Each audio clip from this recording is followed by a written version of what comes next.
You're listening to the OCD Stories podcast, hosted by me, Stuart Ralph. The OCD Stories is a podcast dedicated to raising awareness and understanding around obsessive-compulsive symptoms. I do this through interviewing inspired therapists, psychologists, and people who have experienced OCD. Welcome to the OCD Stories. And welcome to episode 416 of the podcast. And in this one, I got back on Jonny Say. Jonny is a UK-based therapist and co-director at the Integrative Centre for OCD Therapy. And in particular, we talk about this year's OCD Camp, and the topic of the podcast today is positive emotions and experiences as triggers.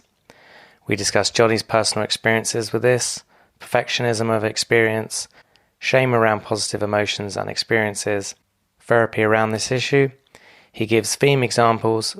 We discuss self-compassion and much more. And thank you to NoCD for supporting the podcast. NoCD offers effective and convenient therapy available in the US and outside the US.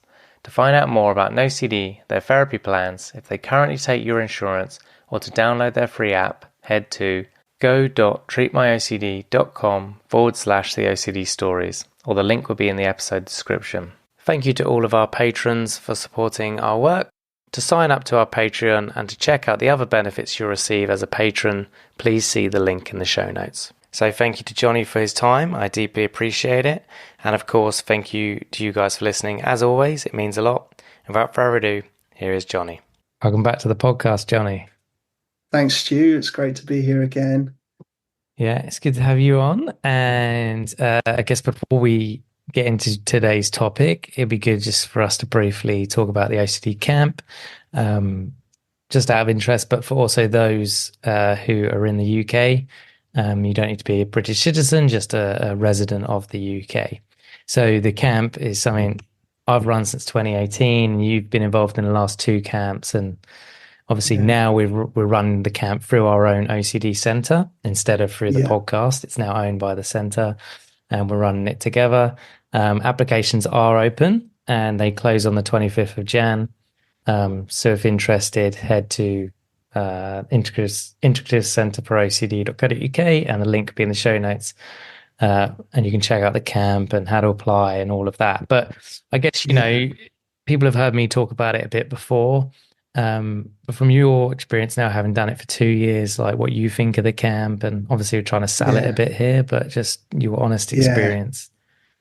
Yeah, I mean, I went into the first camp and you told me what an amazing experience it had been. And my mind always goes, well, I don't want to have too high expectations here. And so my mind's kind of dulling it down a little bit, but actually it blew me away. And it was this incredibly moving and powerful experience of this group of people connected together, sharing this common human experience of difficult minds, tricky brains, and then being in nature, and just the power of that combination together. And I guess the way you'd ran it, sort of, I guess you'd always had a therapist there, but it seemed like, you know, that you'd really emphasized the sort of people telling their story, feeling connected, feeling heard, and that side of things was so moving. You got loads of good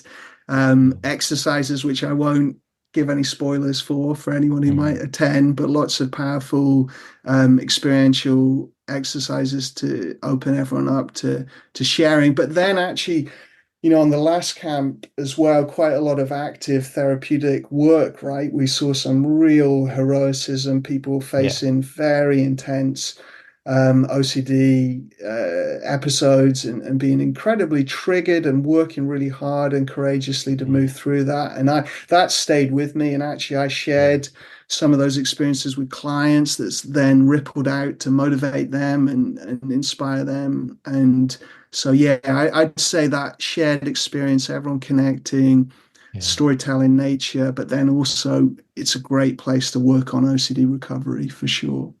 Yeah, good points. Yeah, the exposures in the last camp were really moving, and see people push themselves like super hard was really inspiring. And for those that are like, well, I don't want to do exposures or I don't want to do any at the camp, you don't have to. It's challenge by choice is one of our values on the camp.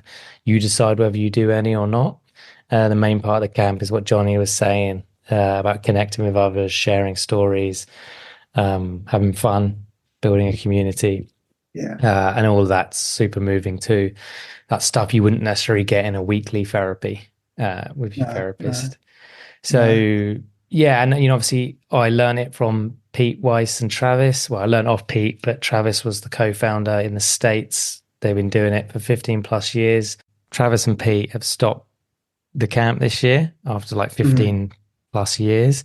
And it is a lot of work and a lot of admin. So I understand why after all this time they've probably done enough. Um, Yeah, so they've earned their retirement from camping. But yeah, it's a shame because they did take people internationally, and we may mm, do that next year actually. yeah, But for this year, it's just not British citizens, people who live in the UK. You don't have to be a British citizen. yeah, You just have to reside here currently. And then yeah, next year, we'll probably open it up internationally. yeah, But yeah, it's just there's only a limited amount of spaces. So it makes it hard if we're accepting applications from around the world. But for those in the yeah. UK that want to consider it, please head over to the Integrative Centre for OCD.co.uk website and link in the show notes. And for those that are just curious, please check it out. So yeah, that's the camp, and look forward to running it this year with you, Jonny. Definitely. And cooking some great food over the fire Oh, that's again. the other thing. Yeah, yeah. Food just Yeah, tastes great, yeah. doesn't it, on a campfire? Amazing. Yeah, Yeah. So let's get into today's topic then. So yeah. um, positive emotions and experiences as triggers. Yeah, where do you want to start with this one? Well, to set the scene a little bit, I guess I see what I'm talking about today is sort of two themes. One is when positive experiences and positive emotions themselves are triggers for OCD episodes. So a classic example is you going on holiday, you're really looking forward to having some time away, and then as soon as you're starting to relax and enjoy the holiday, bam, OCD starts generating lots of intrusive thoughts and yeah, you're really struggling with it. And I'll give lots of other examples of this. And then the second part was difficulties with positive emotions more generally. So the ways OCD can interrupt just our ability to enjoy life and to savor good experiences and how why that is kind of the case or some reasons that might be particularly relevant with OCD. Um, and examples of these sorts of good experiences is obviously social connections, a huge one of the most rewarding experiences for people, whether that be with family, friends, loved ones, pets, being out in nature, any sort of connection. Our favorite hobbies, things we enjoy to do in our spare time, even food, simple pleasures, intimacy and sex in relationships, holidays, as I said. OCD can either be triggered by these different things or it can get in there and interrupt them and create issues. Um, and then I wanted to sort of talk about recovery ideas as well, like what I think about when Mm. I'm working with clients, what I've found useful for myself. So that was my thinking. I could say a little bit about why it's relevant to me, if you like, or why I think it resonates with me. Yeah, Um, please do. yeah, I mean, I think ultimately OCD made me very unhappy for a number of decades, almost 30 years. So Mm. I thought a lot about happiness. And as a kid, I was very uh, philosophical in many ways and thinking about these sorts of topics. And probably because I had existential OCD as part of my OCD from a young age. So I thought a lot about happiness. Positive emotions and experiences were definitely triggers for me. I remember certain people, certain activities, times of my life, big important events that you think you should have this amazing experience or this really clear mind, and then OCD's getting in there. I mean, I could ruminate and analyze about anything. I also had a lot of times when strong moods really disrupted happiness. So really high anxiety, hyperarousal, anhedonia, and sort of numbness and depression. I had quite a lot of that. Depersonalization, different things, shame, different things that could kind of interrupt happiness for me. A lot of the time, so at the feeling level as well as the thought level. And then really my existential OCD actually really focused on this for long periods of time. So I would get absolutely tangled up in, what is happiness? Am I enjoying this? I'd be having a good experience and then I'd start going, am I enjoying this? What is Mm. joy? What is happiness? Is this more pleasurable than life is painful? How do I feel happy? What is it? My wife even used to joke that I was serious about happiness. So that was before she knew I had OCD, and she Mm. sometimes heard me tangling up with this stuff. She joked that I was serious about happiness. So it was a real big part of existential OCD. And I mean, that's a small snapshot of all the philosophical questions I got tangled up with happiness. And then the other one was mental health OCD and sort of fears of psychosis or mania. Like I would sometimes get panic attacks just from feeling good, like in those periods of time when OCD was bad, I'd start to feel a little bit of happiness, and then I'd have a panic attack because I felt so unstable, like I was losing my mind. And then at times I would be worried I was going to become manic because I was getting my positive emotion was getting upregulated so much. So yeah, I had a lot of times with it. I think also when I was on antidepressants, the sort of numbness, anhedonia side of that interacted with the OCD. So I was feeling very numb, and I remember going to, an important funeral at one point, and I was just so numb, and then I was getting all tangled up with why I was numb and what that meant. So like loads of times when this showed up for me, I mean that's a tiny snapshot. I could be here all day telling you all the ways that it got in there. And then with my clients, like I see this as it's often something that trips people up and gives them a setback. So they've worked really hard on ERP and ACT skills and doing a lot better in their life, starting to have positive experiences again, and then bang, that becomes the trigger to pull them back into it. Also, it's very hard to enjoy your life if you've had many, many years of OCD. You sometimes don't know what you like or what life's about Mm. without, coping with OCD. And then shame, we talked about this earlier, but so many people with OCD obviously feel immense shame and like they don't deserve happiness. So, and most, very dramatically seen in taboo OCD themes and things like false memory, real event. Like you see it massively there, where I don't deserve to be happy because of, Mm. what I think I did in the past or what I might have done. Um, uh, yeah, and then I think it's a place of values-based exposure. So ERP can center around, what enjoyable things are we going to start to do again? And we'll get into that a bit later. So yeah, for me, it's just such a huge theme, really, in OCD recovery, and that trips people up. Yeah. Um, yeah, do you want to say anything about that, or should I keep going? Yeah. No, Mm. really interesting. Oh, thank you for your experience with that. I think it highlights it for people and makes it much more relatable. Um, yeah, I like the serious about happiness comment because for someone who isn't aware of OCD or wasn't aware at that time, obviously your wife knows a lot about OCD now, but that point it must have been quite a strange thing to witness, Yeah, you know. yeah. Why is this person going on and philosophically going around in circles about this? Yeah, Yeah, definitely. yeah. Yeah, yeah, yeah. But did when she made kind of light of it in a nice way, did did that bring you back?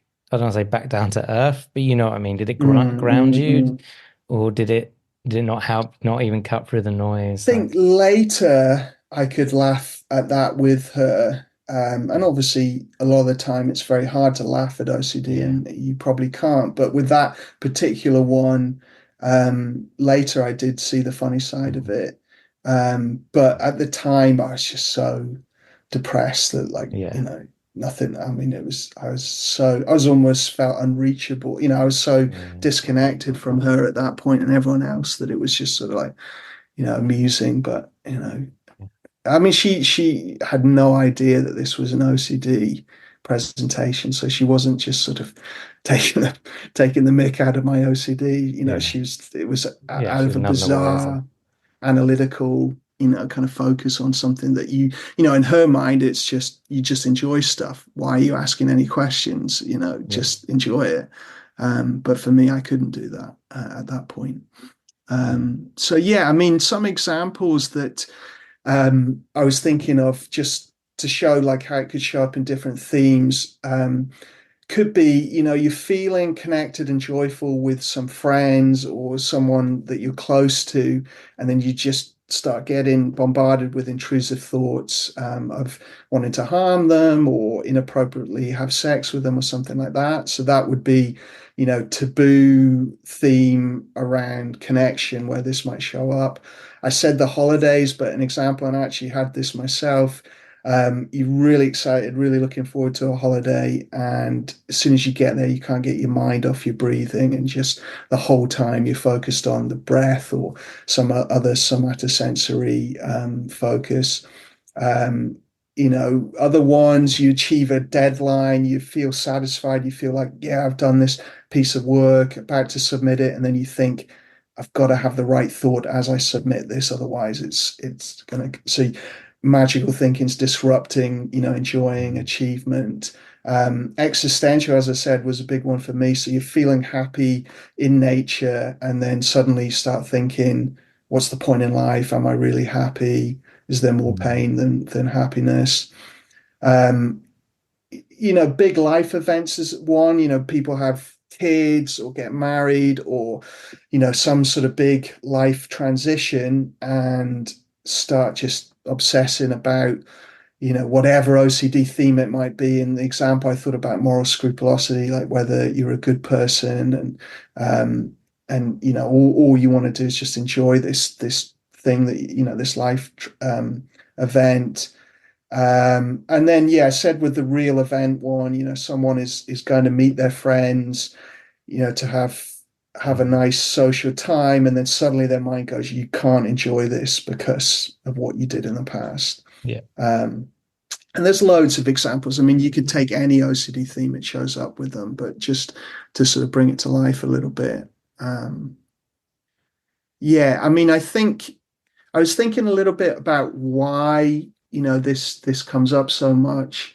I mean, the obvious answer is, as we all know, OCD connects and attaches to the things we care about. Things we care about are things that give us happiness and positive emotions typically. So it's no surprise that it shows up here a lot. I think, OCD doesn't want us to drop its guard. I always think of, I think Mark Manson in his book uses this example for another reason, but he talks about this this famous I think it was a famous actually yeah it was the Second World War, I think, a famous Japanese leader who was in the kind of jungle wilderness and didn't know the war had ended and was just continuing to fight, and they kept sending notes and letters and people to see him, and he kept killing the people who were coming to tell him that that the war was over. I mean, I sometimes think of OCD as a bit like that. Like it's so just Mm. thinks it's not safe and the war's Yeah. not over, and it's just, so it can't enjoy stuff because the threat's still there in OCD's mind. The shame one we talked about, so often people feel they don't deserve happiness. A big one, I think, is perfectionism of experience. So we like if you talk to someone who doesn't struggle with OCD, not everyone, but some people, they don't have such pressure on positive experiences. Like they're kind of like, I know people that if they have a headache and they're going to do something really meaningful, they go, well, I've got a headache, but I'm going to enjoy it as good as I can. Or, they I mean, of course, they're not having the same level of pain as OCD. So I'm not comparing the pain they're going through, but just their perfectionism of their experience tends to be lower. Whereas I think sometimes for those of us with OCD, we really want things to go well, and we have these beliefs about our mind, and our mind should be clear, and we shouldn't have these types of thoughts, and that all obviously creates the kind of white bear effect of like, if I want to go and get married and I want my mind to be really calm, of course I'm going to have the opposite of that.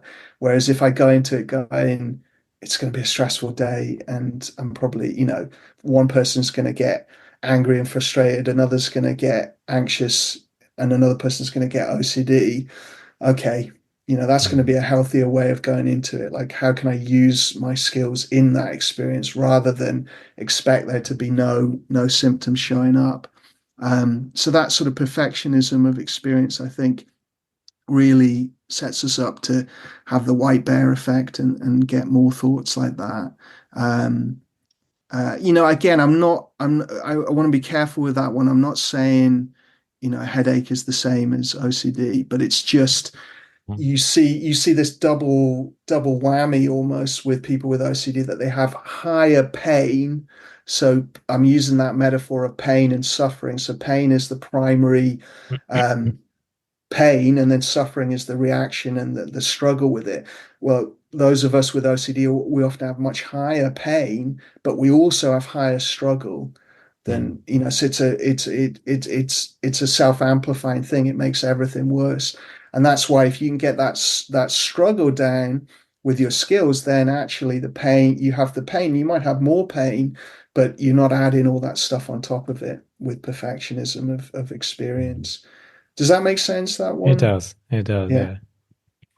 Yeah. Yeah. I'll just say a couple more on the Yeah. sort of why, and then you'd love to have your thoughts, as always. So I think, really the other part of it is, if we're thinking about core fears, I often think about core fears in a simple way of, you've got the core fears that really could be grouped under fear of harm, or basically death for self or other. And then you have core fears that are more about unhappiness and, life being miserable and unhappy, and sort of social connection being, broken as well as part of that.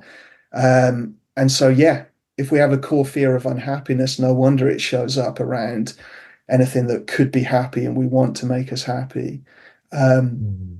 and you can see that, this is kind of where you have like the fear of stuck thoughts and emotional contamination, and like good experiences are going to be contaminated by, difficult thoughts and feelings. And the other one with this one is, I see this a lot, and I'd be interested whether you do too. Like, often people are working on their OCD and they get better at, not reacting to the catastrophic fear of what could go wrong. But then OCD comes back with, well, I'm just going to give you all these thoughts for the rest of your life. So it goes from like, I'm not so worried about the content of these intrusive thoughts anymore. I'm more worried about having them all the time and them ruining my experience. So it's like the core Mm. fear sort of switches from harm to unhappiness. And so I see this happen a lot with that. Um, I think any specific theme can also center around this. So you can have these positive experiences are the trigger for OCD, but also the OCD theme can kind of zero in on this a lot. And I said, obviously, my own example with existential OCD. And mental health OCD, but also good old doubt, just when we're doubting what will make me happy, and people are, Mm. having indecision and doubt about, what to do. It's kind of perfectionism again. What should I do here that will make me most happy? And then we're ruminating so much we can't enjoy things.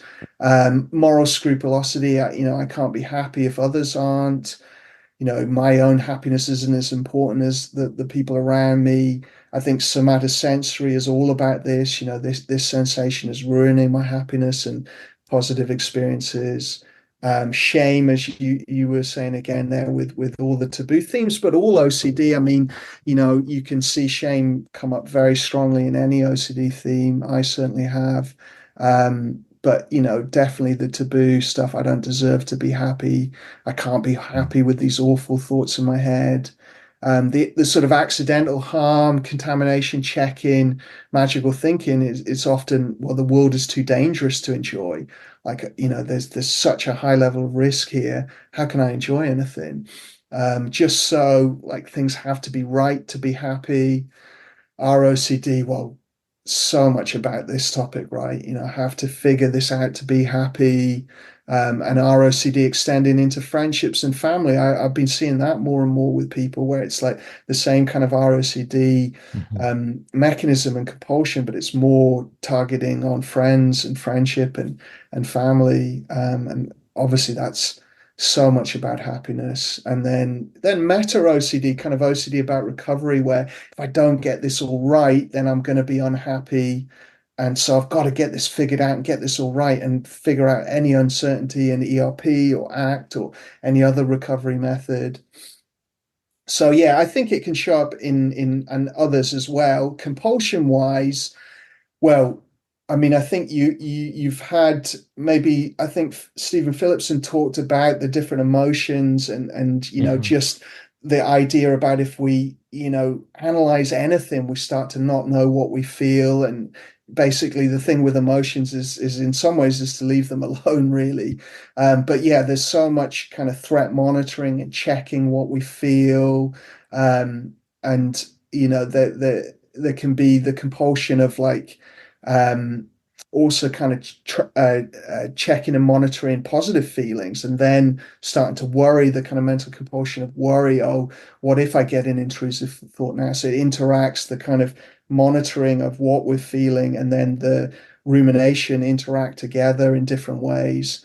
Sort of judging and checking what we should feel. Mm. Um, I always think of the movie metaphor here. Like if I'm sat watching a movie and the whole way through, I'm going, well, is this as good as the director's last movie? And do I really like this? And like, what about Mm. that character? And what about, I can't lose myself in the movie to actually enjoy it anymore. So the same with feelings. If we're analyzing and ruminating and checking feelings, like we can't, all positive experiences, then we just can't get in them. So we've got to kind of step outside that and just watch the movie. And another metaphor is Thoreau said that happiness is like a butterfly. So if we're chasing after these positive experiences, it will just flicker through our fingers. Whereas if we kind of settle down and sit calmly, the butterfly will come and land on us. And Mm. obviously not just sit calmly. There's lots of ways of having positive emotion.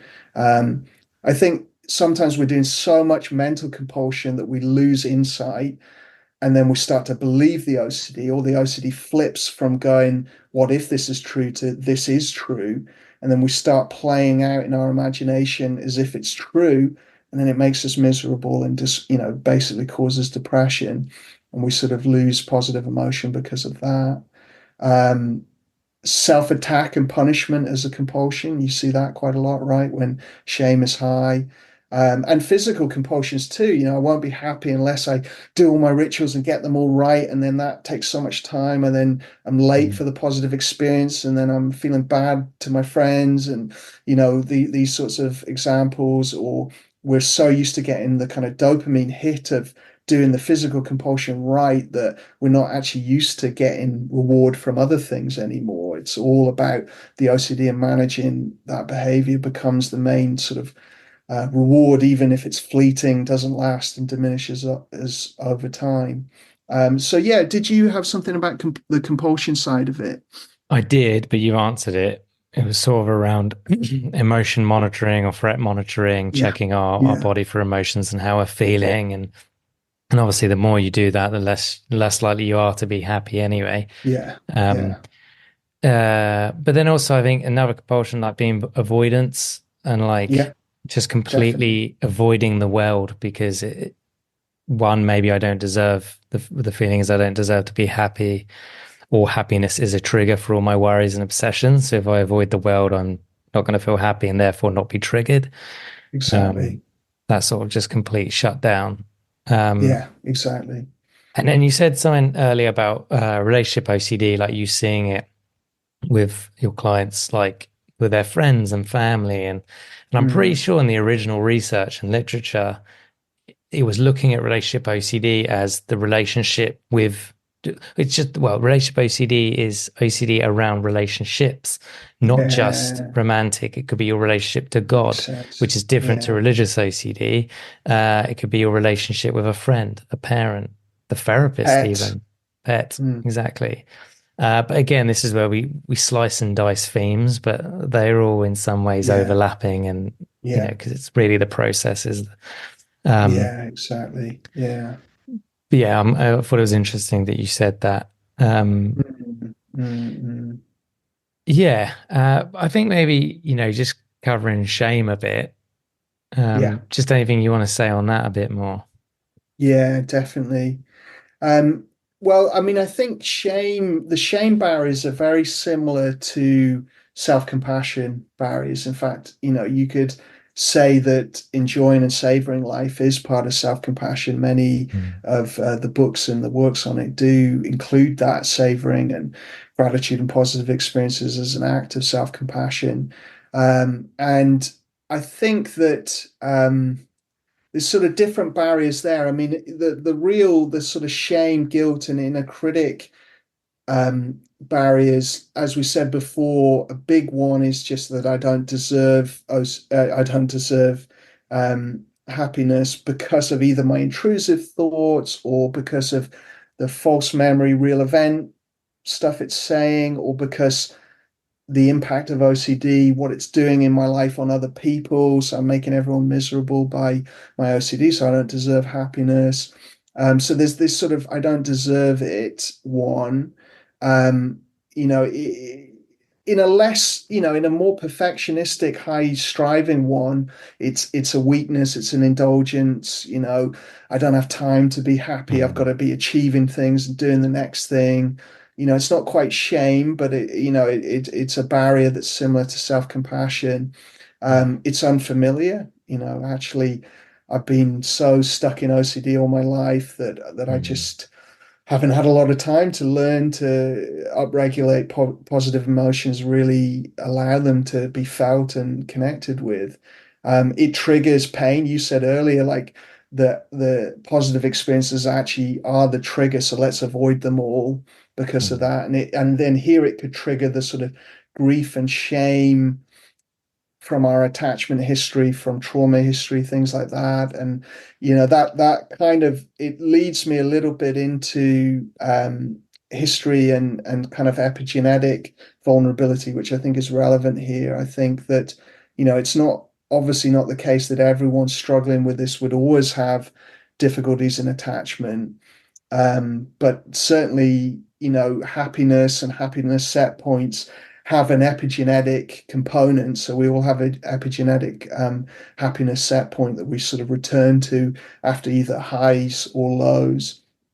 And early attachment, I think, is a big part of this because with your daughter and with my kids, like we're trying to help them with distress and painful emotions, helping them feel secure and held and supported. But we also want to upregulate the positive emotions. mm, So we want to be being silly and playful and giggling and running around and allowing that. And if our early attachments say, oh, don't be silly, or oh, don't get too excited, it could all go mm. wrong, or much harsher things. Obviously, you could have traumatic things as well, where happiness has been used to manipulate or control, or happiness is linked to trauma memories.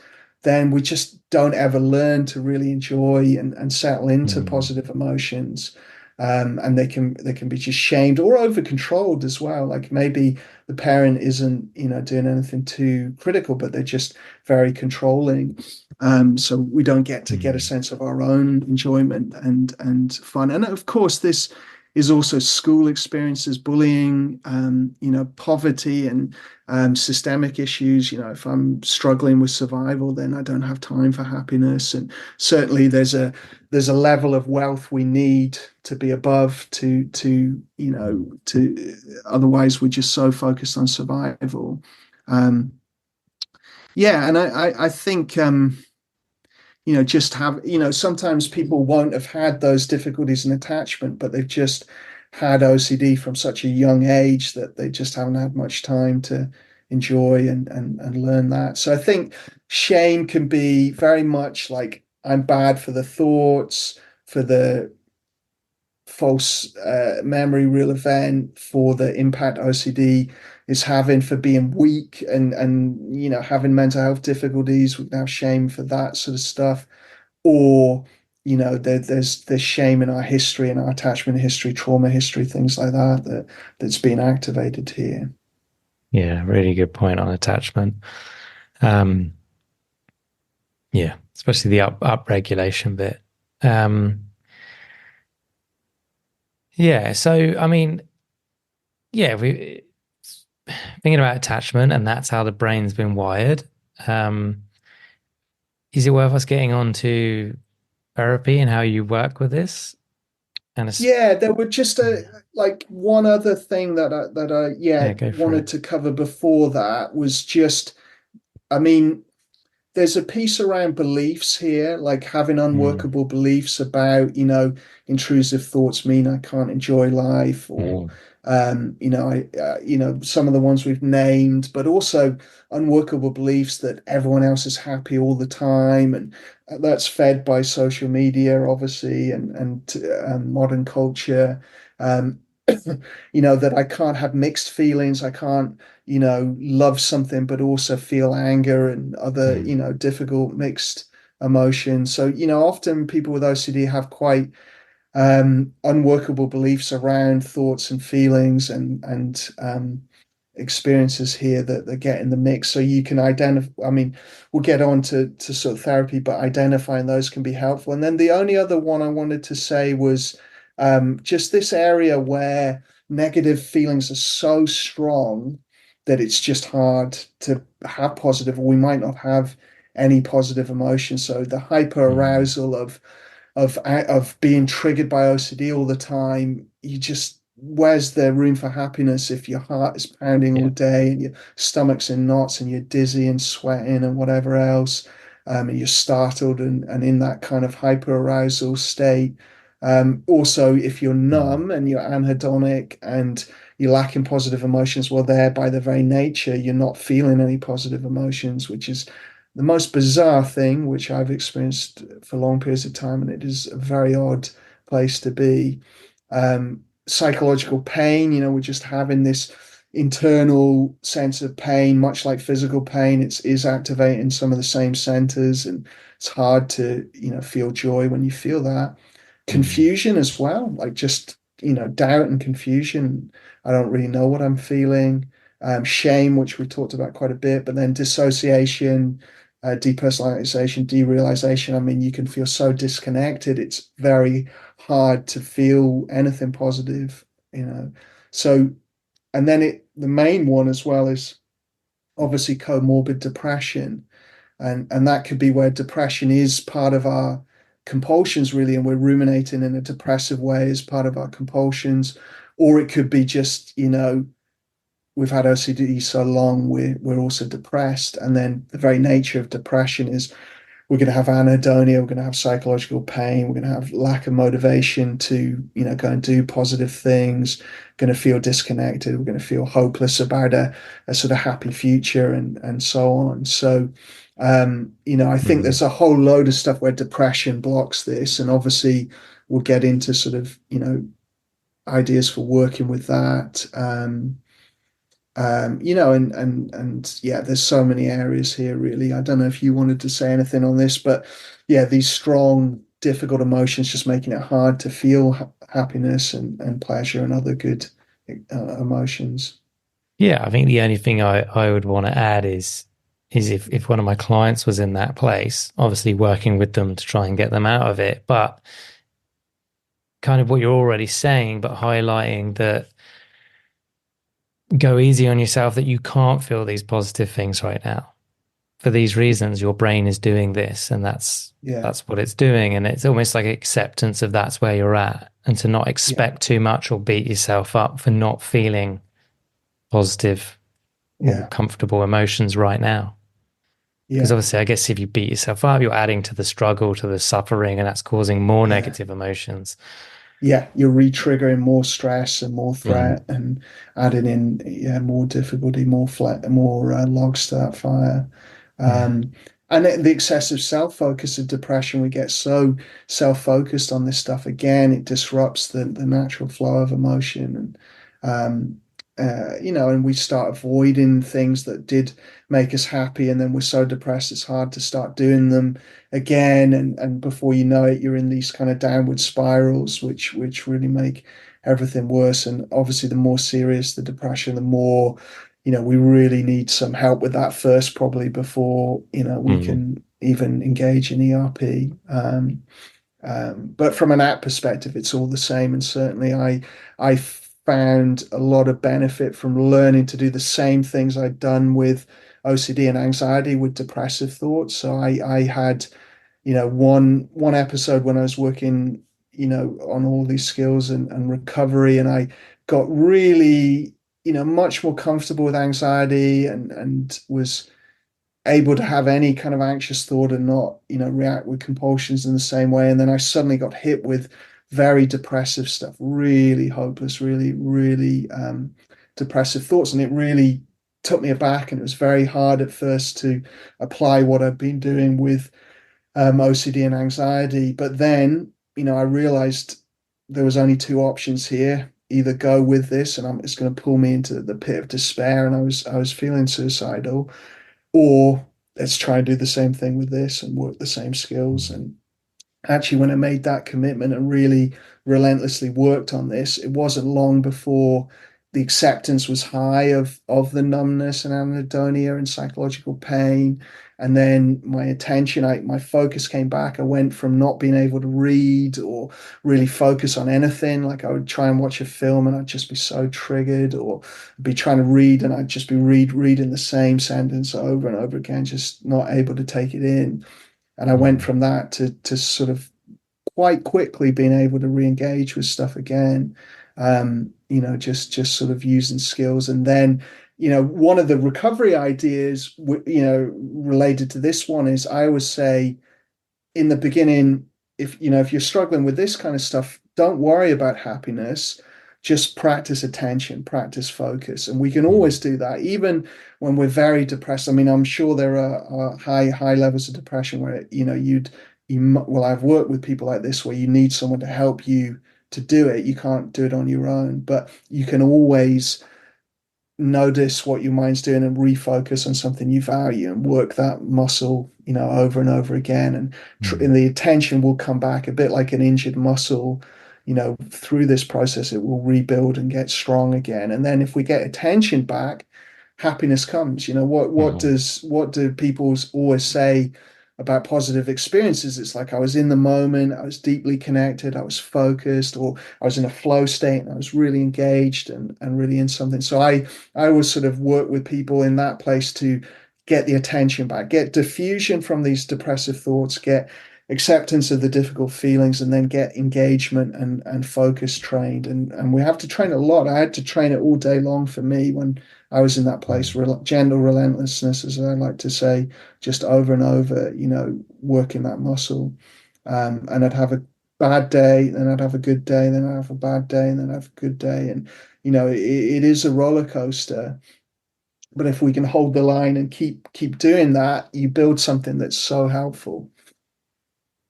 yeah. Um, It's so really that would cool. be, yeah, that would be one recovery idea, is don't worry about happiness and positive experiences. Just practice attention, practice engaging in what you're Mm. doing.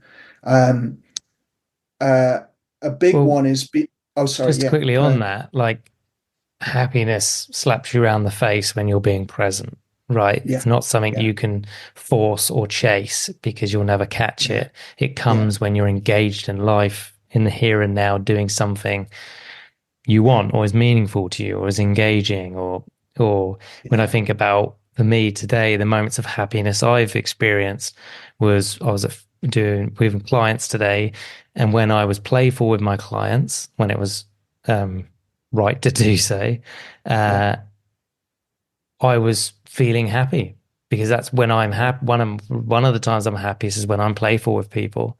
So when I'm playful yeah, with my clients, I'm feeling happy. So it's yeah, it's that I was present with them and I was engaged in a value, and then happiness came as a byproduct to that. I wasn't Exactly. doing it to be happy. I was doing it because that's Exactly. what I want to be. Yeah, yeah. Yeah, so much in what you've said there. I mean, that really is the essence of it. Now, that's very hard to do when you're in Yeah, a of big course. episode or very depressed, but you can train it. You can, Yeah, that can be your goal. And okay, you identify that the value like playfulness and what that looks like in action, i.e., allowing your sense of humor to come through with your clients, and then you put your attention in it and you practice it. And yeah, it won't feel great at first when yeah, you're, really in a deep episode. But if you give it time, a little bit like physiotherapy, you have to work through an injury, right? You don't want to press something so hard that you're re-injuring it, but some pain is actually pretty much a given when we're rehabilitating something. yeah. And it's kind of the same. Yeah, I think when not recently, but when I was getting anxious in sessions and stuff, um, not to do with my clients for another reason. And Mm. I was like, okay, just focus back. At first it was like attention, just training my attention, noticing it, naming it, using my senses, maybe noticing what the armchair feels like, focusing back in on my client, right? What are they saying? What needs to be Yeah, said right now? And then it might be like, right, just try, and they've said something, just try and make a joke there if it's right to do so. And obviously that didn't bring me happiness because I was so anxious, but I yeah, was still making a conscious choice to put my mind where I wanted it and to live by my values. And as I yeah, kept doing that, the happiness eventually came back, maybe weeks yeah, later, months later, but I had to yeah, keep training my attention. And some days it yeah, would come, some days it wouldn't, but I could make the choice to live by my values. And whether happiness came yeah, or not was out of my control. But yeah, what was important was I was controlling what I could control, yeah. you know? Your attention and your Yeah. action. Exactly. Yeah, exactly. Yeah, and it makes me think of when I was struggling with that depressive part. Um, I was trying to socialize and connect with people again because I'd become very isolated. And then I'd be sat with an old friend and I'd be feeling this immense pain and like teariness, but I wasn't, it couldn't quite break free, and heaviness, and just, my mind would be then going, I'm doing what you meant to do. Like everyone says, connection Mm, is what makes you happy, and then I'm not happy. And then I was ruminating and analyzing, going over that. And it was so important for me to do, just like you were saying, to, diffuse and accept that and engage as best I could. And mm, then actually, when I started to do that, it wasn't long before that all started to lift and I was more able to mm, connect again. And before I knew it, I was joking and having fun and mm, connecting with people again. So yeah, that's kind of happiness as a skill, I think. It's like a practice and something we can cultivate. I think, knowing with the first theme, it's like identifying the positive experiences that are coming up that we anticipate this will happen with. And rather than head in the sand, let's just hope it goes well. Let's be ready mm, for it. And let's have a goal that, I think about these two modes of mind. One mode of mind is um, you go into a positive experience and your mind actually isn't too difficult and your feelings aren't too difficult and you feel connected and engaged and you enjoy it, and it kind of takes care of itself. Great. That's a brilliant mode of mind. The other mode of mind is you go into the same experience, but your mind is chattering and giving you OCD thoughts or depressive thoughts or whatever it's doing. You're feeling some difficult emotion. Okay, we're working our skills and we're engaging deeply in that pleasant experience and living our values there. And if we can get to a place where we don't mind which mode we're in, the irony is you get more of the first mode because you're not mm. struggling and fighting with it anymore. But we really have to I mean, I believe you Yeah. have to honestly be able to say I'm happy in either of those modes, because I know if I Mm, chase the first mode, I'm not going to get it. It's going to be that's where the happiness becomes the trigger. So it's having that plan of things coming on the horizon and going into it with those two modes of mind. Either it'll be great and I won't be too activated, and that can happen, right? With mhm, clients that are, one for this recently, I've worked with a lot of people on taboo intrusive thoughts and how that can interrupt people's sex life. And over and over again, you'll hear that like people are worried about it, but then often they go into sex, and actually the pure enjoyment and sensory and connection and all the pleasant hormones mean we get very in a flow state and very connected to it. But sometimes that won't happen. So it's being, I'm working with my clients to like, well, that's great if that happens. But if you are getting intrusive thoughts, well, let's work our skills and come back to what we're doing anyway. Mm. And it's the same with any sort of positive experience. I think a really good one can be doing some exposure work and then planning a positive activity for afterwards, so that we've poked the hornet's nest and we've worked our skills, and then we go into something positive, rather than people will like avoid poking the hornet's nest because they Mm. don't want that to contaminate, pleasant experiences. So actually do it on purpose. Yeah, or another one I get is I don't want to do exposures today because actually I'm going out later or I'm doing something meaningful and I don't want it to ruin my day. Yeah, yeah, exactly. Mm. Exactly. So let's do the exposure and then go and do the meaningful Yeah, let's thing. ruin your day. Yeah, it's ruin the day. Yeah. Great. Yeah. Yeah. So, I think that's a big one. Um, good old behavioral activation and with an ACT frame, a sort of values-based behavior activation, scheduling positive activities. I think often when people are in crisis, if you can just plan that day-to-day action and just go through those actions, make sure every hour of the day you know exactly what you wanted to do. You have a variety of necessary tasks, fun things, soothing things, connection, healthy habits, all of that mapped out, and do it even though you don't feel like it, and work the Mm. skills. And, that can be so helpful when people are in these very intense episodes where you're losing sort of any positive feeling. Doing these supportive life activities, even if you've got OCD or depression going on. Gradual exposure to positive experiences, so gradually building it up. And if you've been avoiding it because of shame, or it's a trigger or whatever, then let's gradually start doing it again. Mm. And I think of like enjoying life as part of your ERP hierarchy, so literally mapping out things that on the hierarchy that are about enjoying. So in our OCD, often just savoring and appreciating the partner. So actually, yeah, we can do exposure to all the difficult thoughts about it being the wrong relationship and, not being happy and all of that sort of stuff. But we can also go exposure to it's the right person, and let's really savor and really appreciate. That can be equally triggering for people.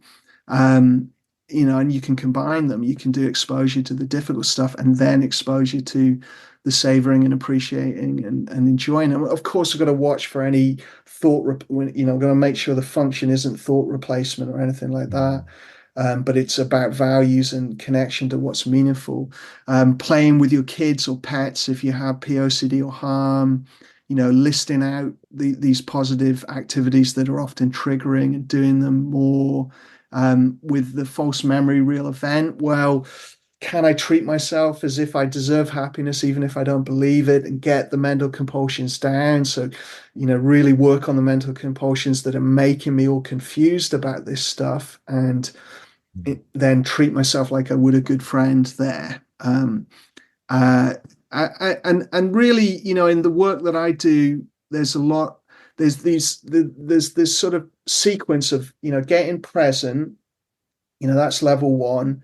Then we can start to savor things. So savoring is when we turn our mindful attention to pleasant experiences, and we dance. It's like our attention dances between the positive experience and then what we're feeling in our body and how good it feels.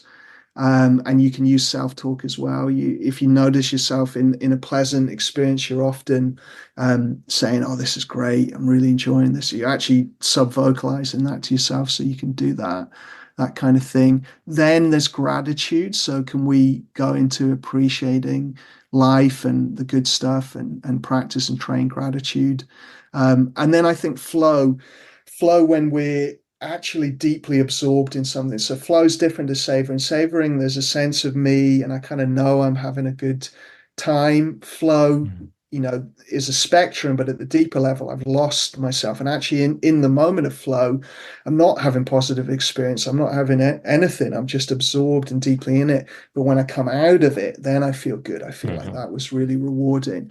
And we can sort of set that up by having goals with clear feedback, working on our focus and attention, choosing activities to cultivate flow in, like music and sports and art and nature and things like that.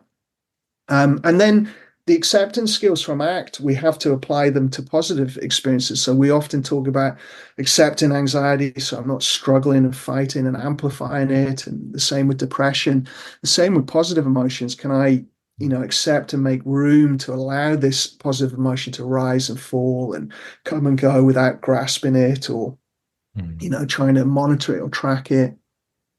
Mm.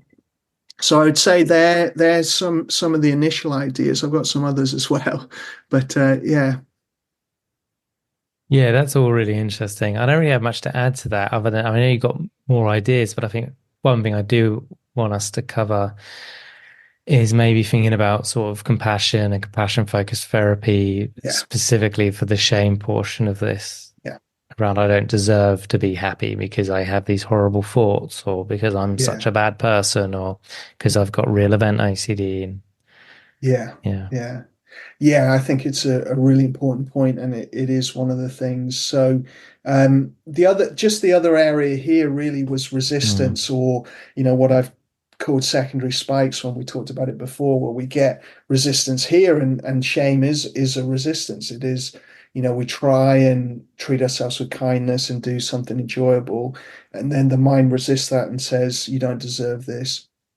So I think like with all the secondary spikes, my idea is that we want to use our skills on that resistance. So, as our mind starts to do that, um, you can tell I've been talking to clients all day. I'm losing my voice. Mm. Um, as we're working on exposure or working on values-based behavior and our mind resists it, we then use our ACT skills or whatever skills. It doesn't have to be ACT, it could be metacognitive or rumination focus, ERP, or some other technique. We're using those skills on that resistance and then refocusing on values or engaging in what matters. So you can do that with the shame stuff. You can just work it at more of a diffusion level. So when your mind, says you don't deserve it and becomes very harsh and critical, you just diffuse that and refocus. We mm, train that enough. It's like the mind starts to accept and change its sort of view on these things. Same with trauma recovery, because shame and trauma are obviously massively interlinked. Yeah, I mean, I guess there are different ways of training it. Like I said before, the ideas before, but the main barrier with this is like, I don't deserve it. mm, So I'm not even going to start. So that's where hopefully working with your therapist, you get to a place of actually, no, I do deserve compassion and I do deserve, mm, um, positive experiences, even if my mind resists this, even if it says that. And the good old reflection of like, would I be this harsh to a good friend? If my best friend was having all these awful intrusive thoughts that they're not choosing and are happening to them and then they're struggling and would I say they don't deserve happiness? Well, no, of course not. Same with the false memory real event stuff. Like if my friend had been through what I'd been through there, would I really be as harsh to them? And I've never met someone or worked with someone where they say, yeah, they might. Like, occasionally, I've had someone say that a little bit at first, but then if we look at it, the doubt and confusion, you don't really know what you did because you've been ruminating and analyzing and going over it so much. And it's merged with intrusive thoughts and you've lost all kind of perspective on degree of severity. So if we can kind of get that perspective back, then we can hopefully, that's a routine. There's also workability, like mm, don't enjoy if I don't allow myself to enjoy stuff, if I don't treat myself with that kind of kindness, I'm not going to recover from OCD, and then I can't be available for the people I love and care about. And I'm to be in therapy, I must at least have a hint that I deserve that. I'm not Mm. totally blocked to this because I wouldn't be in therapy if I was totally blocked to it. So can we use that little gap to kind of open this up, train it, practice it, cultivate it, self-compassion, positive experiences together, working with the resistance. And then what you often find actually is when people are really good at the response prevention and they get the rumination down, none of this is such a problem anymore. It's the massive amount of mental compulsion that makes it all believable, makes us lose insight, makes us think we're this awful person that doesn't deserve stuff.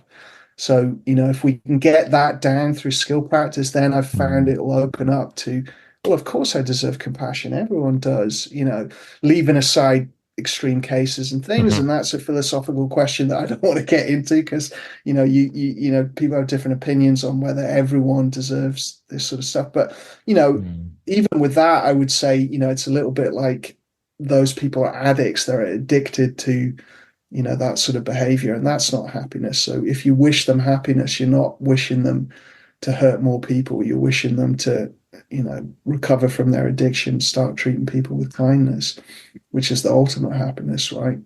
Mm. um but anyway, I said I wasn't going to get into that philosophical question, and I've started to go into it. So I'll pull back. I'll diffuse that myself and come back to what we're talking about.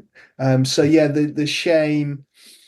Um, they would be some of my ideas. What about you? Like, what would you say when your clients are like, I don't deserve to have this fun experience? Mhm. Well, kind of, I had one today, uh, similar to what we're talking about. Um, Firstly, it's just exploring, well, a bit of challenging. Well, I'm trying to Hmm. understand why don't you think you deserve this? What's the actual Yeah, reason? And if it's just, well, because I have these thoughts, which it wasn't today, but if it is, then it's like maybe revisiting psychoeducation, first of all, yeah, around thoughts and yeah. thoughts being typically meaningless, and we put more Hmm. value, more value, meaning on action. Yeah, Um, then obviously all the act diffusion, grounding, present moment awareness, all of that stuff. Thinking about values, well, this would bring in exposure, like you've already said before, around this week, I want you to do 5 things for yourself, like nice yeah, things.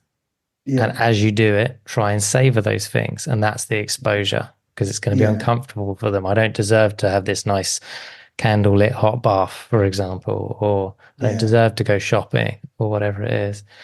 Um, so yeah, more recently, chair work, like compassion focused chair work. And like I quite like putting a part in the hot seat. So I might ask them to embody the shame part, the part of them that hmm, feels shame. And I interview them on the couch in a different part of the couch as hmm, they're the shame, and they have to talk to me as their shame part. So they're not who yeah, they normally are. So it gives them, it allows them to be really brutal and honest and quite harsh about themselves. But then when you get them back in their own, well, when you understand the motives of that shame part and why it's there and why it exists, what it's actually yeah, trying to help and serve. And when you get them yeah, back in their body and you ask them, well, how was it hearing that? And all obviously it was them saying it, but it allowed them to tap into something. I don't know, there's something, sometimes things can shift that way, and then you get another part on the couch and the inner compassionate part, and then start to have that dialogue back and forth until yeah, something starts to shift. yeah. And then there's other obviously compassion based exercises alongside that you do too. Yeah, you could But do that's just letter us, writing and different imagery practices and even like different kind compassion. hands, all of that stuff, kind Yeah, touch. yeah, yeah, yeah, definitely. Yeah, and working. I mean, I do often do a practice with the inner critic in a similar way, but more of a visually imagining and Mm, distancing, and then seeing what they're saying, and then kind of working the skills in response to it. You just have to make the slight adjustments with OCD of just making sure that nothing is sort of triggering more mental compulsion within yeah, all of this. And but if you've got that in place, then yeah, you can certainly yeah. explore, this, and that's really cool to hear. It sounds great. It was like when Kim gave a presentation to our associates at our center, and us obviously, and one of the things she said in her talk was about just asking her clients the question of what do I need most right now that's within my control. Yeah. And I really like that. And that's for me quite, I do that with my clients, some of them now, of like a compassionate question just to get them to start being there for themselves in those times of need. Because Yeah. there's always a part of them, as you're saying, they show up to therapy. So they Hmm. clearly, there's a part of them that believes they deserve Yeah. love, support, good things. So it's can you get that part, no matter how small, to ask that question when times are tough of what do I need right now that's within my control? And Yeah. then if it's possible, give it, Yeah. you know? Yeah, I think compassionate action sometimes when, the self-talk and the attitude of compassion is difficult, then action can be available Mm. still. And that's a great way into that for sure.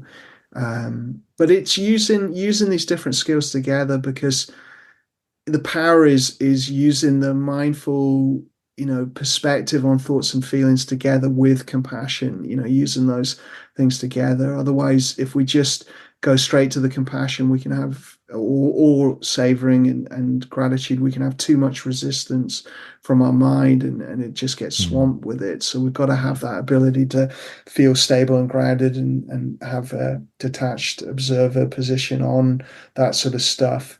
And the difficult thing is it takes training. All these things take training, and that can be very hard to commit to and do. Mm. I practiced many of these things, and partly pain and suffering was a motivator. Partly I could see the value in it and see what it was all about. And when once you start to get positive emotions back and able to connect with things more, then it becomes easier to practice. You see the value of it. But often people are finding any of these elements so difficult to do because either it's too scary to go near it, it's too scary to poke the hornet's nest. They've been using strategies like excessive distraction and just getting on with stuff, and so they just fall back into that pattern, Mm. or they're scared that working on it will make things worse and amplify things in different ways and all kinds of different barriers. So it's so much about practice, I think, for all of this sort of stuff.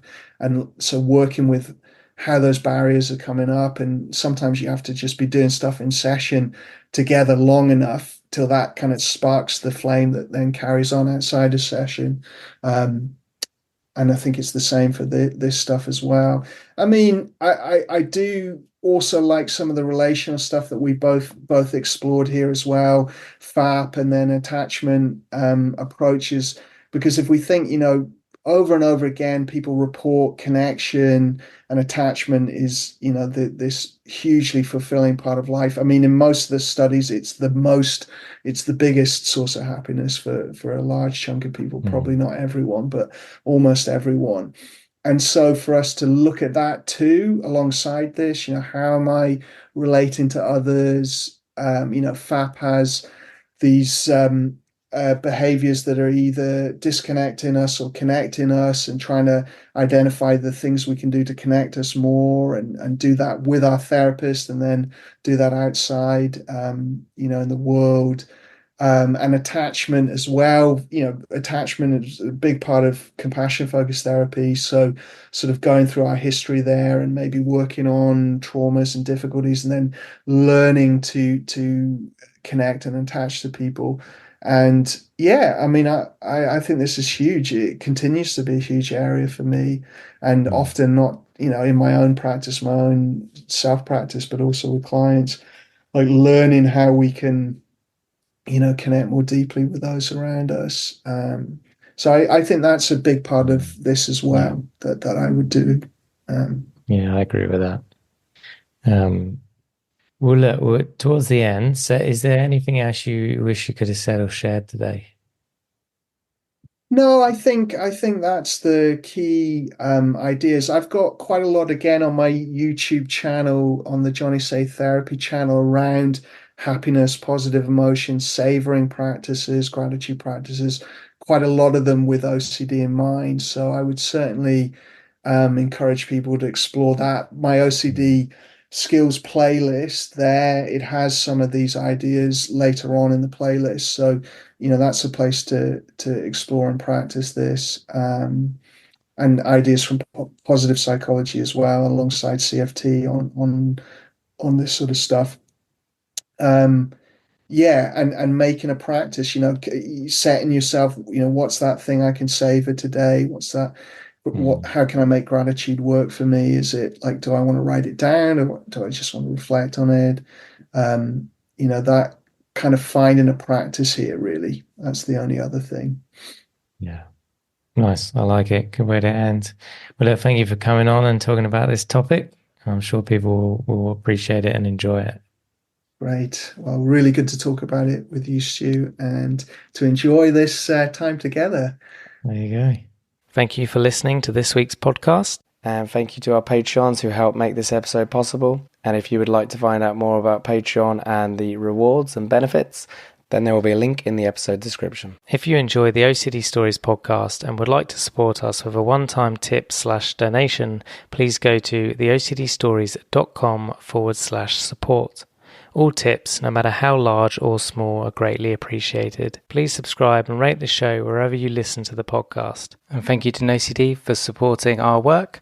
If you want to find out more about NoCD, head to go.treatmyocd.com/theOCD stories or click the link in the episode description. And quick disclaimer, guys, this podcast is not therapy. It is not a replacement for therapy. Please seek treatment from a trained professional. And until we speak, take care.